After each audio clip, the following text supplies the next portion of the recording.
Et salut à tous, on se retrouve pour une nouvelle petite vidéo.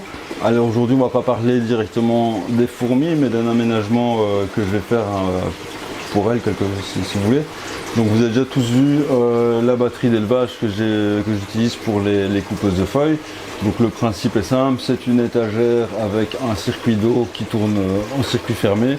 Cette eau est chauffée, ce qui permet de maintenir l'hygrométrie et la température nécessaire dans l'unité.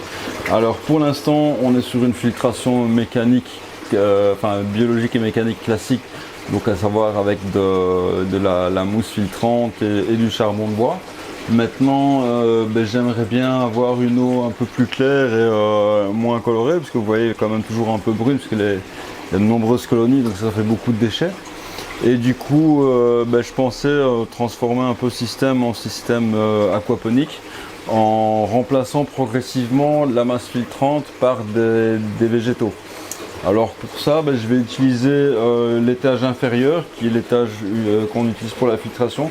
Je vais lui ajouter un système d'éclairage LED pour pouvoir faire pousser les plantes et y mettre donc quelques plantes flottantes pour commencer, donc type lentilles, azola, laitue d'eau, ainsi de suite, châtaigne d'eau, donc quelques plantes flottantes pour commencer, pour voir si elles se développent bien.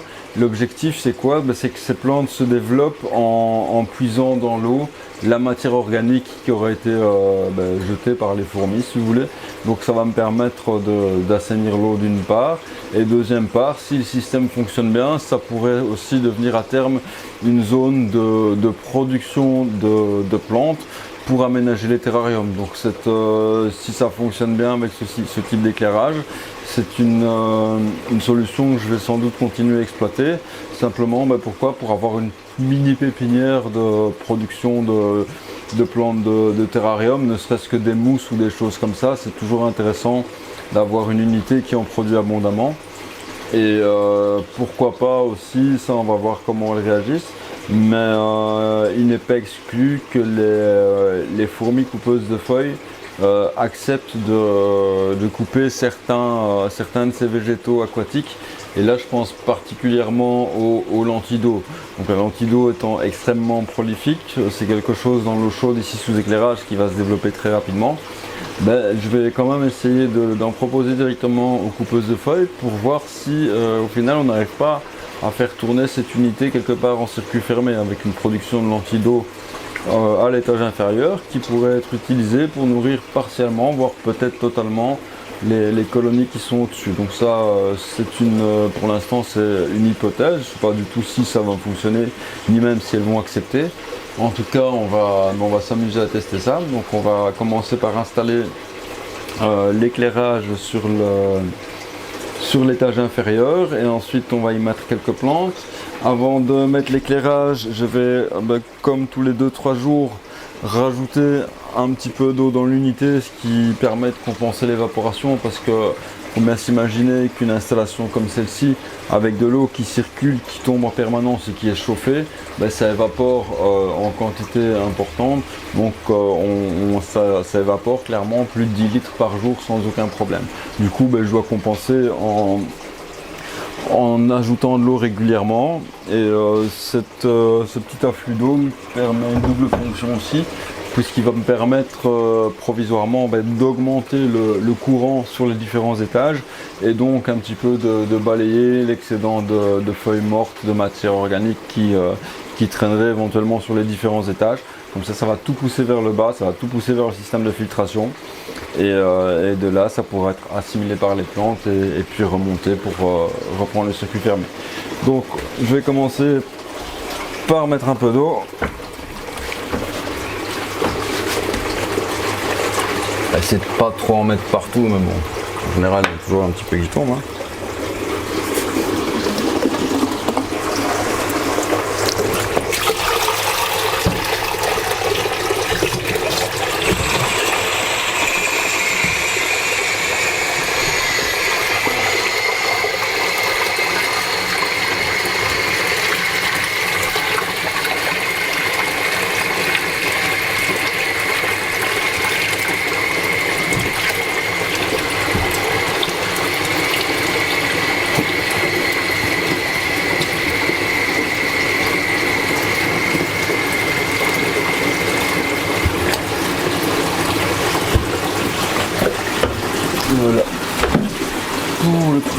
jerrycan.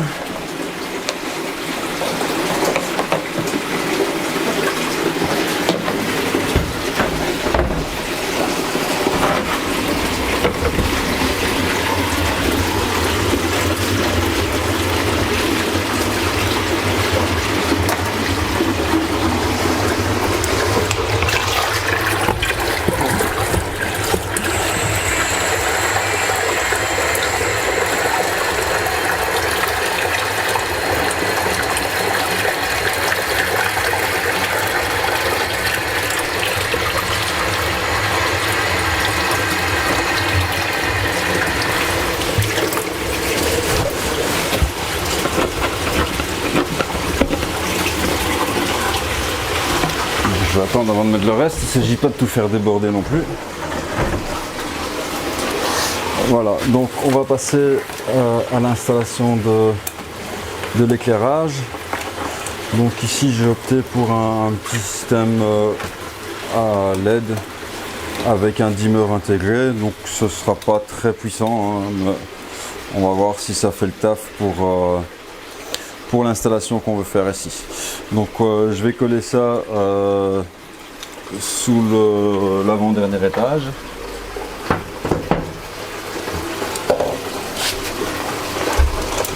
Alors on va commencer par l'extrémité. Je sais pas encore exactement comment je vais les répartir.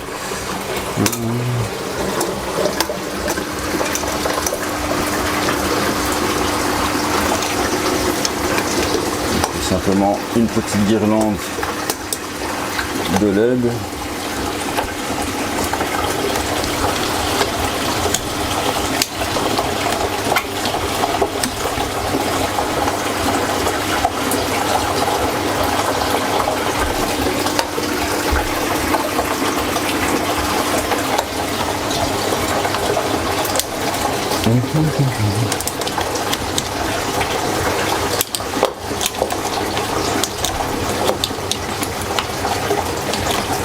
Comme ça se voit.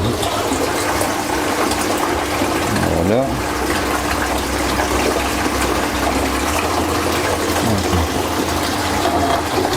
Bon, ça devrait être pas trop mal.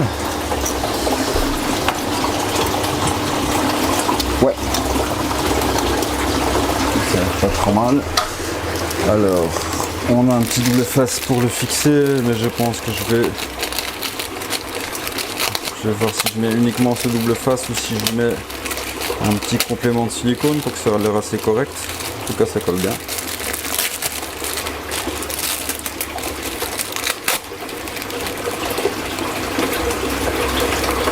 Ouais, ça colle. Ça a l'air de bien coller. Mais voilà, donc hors caméra, j'ai installé vite fait ces petites rampes LED. Je suis assez content parce que vu la faible puissance, on a quand même un bon rendu lumineux, je trouve. Et du coup, on va installer tout de suite les quelques plantes flottantes que j'ai été chercher. Alors rien d'exceptionnel, hein, j'ai pris des plantes assez basiques, c'est vraiment pour faire un essai. Donc on a déjà ici une laitue d'eau. Une plante flottante assez classique qui se reproduit par multiplication végétale principalement et dont le système racinaire qu'on voit ici va se développer même de manière assez conséquente normalement, ce qui va permettre en fait à la plante de se nourrir de toute la matière en suspension dans l'eau et donc fatalement de nettoyer cette eau, c'est ce qui nous intéresse ici. Donc hop, on met la première, il suffit de la mettre comme ça à la surface de l'eau. Alors, elles étaient belles, j'en ai pris une deuxième, hop, qu'on va installer ici, voilà. Ensuite, ici, on a, j'appelle en latin, si ma mémoire est bonne, Trapanatans ou châtaigne d'eau. Voilà, donc aussi une plante flottante avec des feuilles qui vont avoir une forme assez géométrique. Vous allez voir quand elle va prendre sa forme normale au fur et à mesure qu'elle se développe. Donc ça c'est toujours sympa.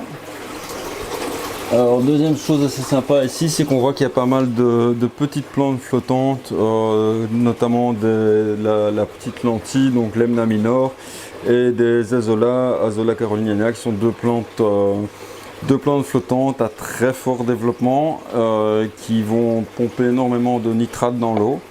Et à mon avis qui vont peut-être s'avérer intéressants pour la nutrition, enfin la nutrition indirectement, pour la nutrition donc des coupeuses de feuilles, puisque c'est un végétal qui a forcément un très fort taux d'humidité, d'hygrométrie et un bon rapport au niveau protéines végétales. Donc on va lâcher tous ces petits mondes, hop, en place. Voilà. Donc ça, les plantes flottantes, il n'y a rien de plus facile, comme leur nom l'indique. Il suffit de les laisser flotter. Et elles vont faire le reste du travail toutes seules. Voilà pour la suite. Donc ça c'est de la salvinia. C'est joli.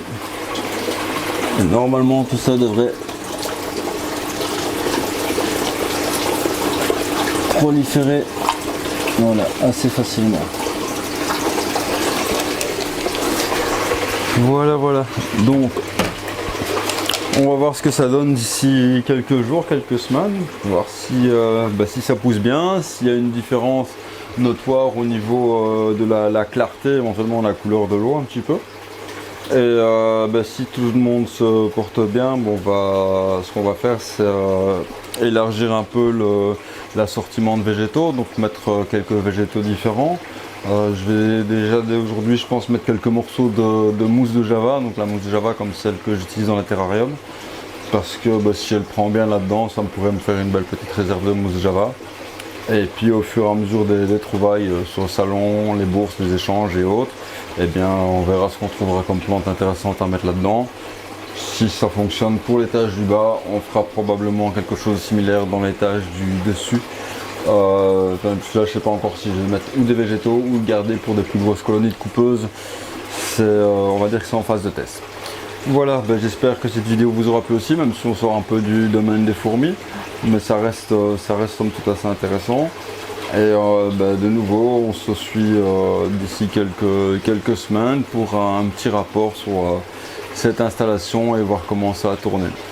Allez, je vous laisse, à bientôt, n'oubliez pas de vous abonner, de partager au maximum la vidéo, ça nous aide beaucoup évidemment, ça motive à faire d'autres vidéos, ça laissez vos commentaires aussi, donc tant qu'ils sont constructifs, on essaie toujours d'en tenir part pour essayer de nous améliorer au fur et à mesure.